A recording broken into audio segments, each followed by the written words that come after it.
اسلام میں دوسرے خلیفہ حضرت سیدنا عمر فاروق رضی اللہ تعالیٰ عنہ ہیں۔ آپ کی شان میں یہی کافی ہے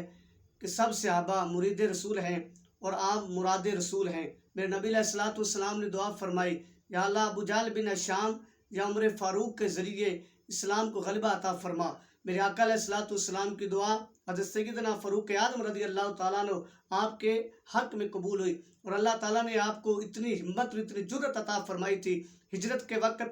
سب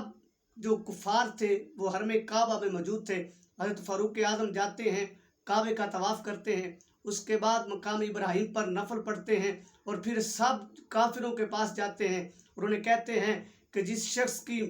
خواہش ہو کہ اس کی ماں اس کے پر روئے، اس کے بچے یتیم ہو جائیں اور اس کی بیوی بیوہ ہو جائے، وہ مکے سے باہر آ کر عمر کا راستہ روک لے۔ سارے کفار جو ہیں ان کی آنکھیں کھلی کی کھلی رہ جاتی ہیں، وہ دھنگ رہ جاتے ہیں، اور کسی میں اتنی جرأت نہیں ہوتی کہ وہ عمر کا راستہ روک لے۔ اللہ تعالیٰ نے آپ کو اتنی حکومت عطا فرمائی،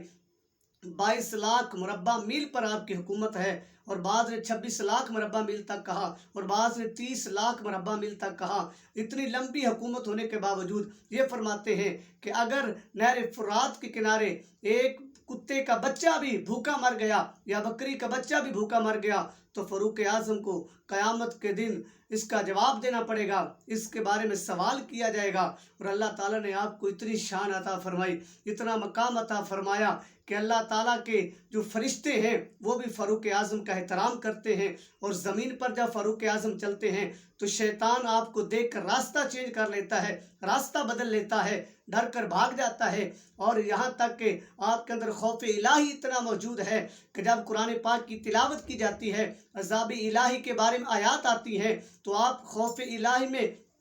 گر کر بے ہوش ہو جاتے ہیں، اور پھر کئی دن تک صحابہ عیادت کے لیے آ رہے ہیں۔ اللہ اکبر! اتنا خوف الہی موجود ہے، اتنا خوف خدا موجود ہے دل کے اندر، اور سب کچھ ہونے کے باوجود سادگی کی زندگی گزار کے گئے، سب کچھ ہونے کے باوجود سادگی کی زندگی گزاری ہے، اور یہاں تک کہ اللہ نے مقام دے دیا کہ آخری وقت بھی آیا تو آج بھی گنبد خضرا کے اندر حضور کے قدموں میں موجود ہیں، حضور کے قدموں میں آپ کو اللہ نے جگہ عطا فرمائی۔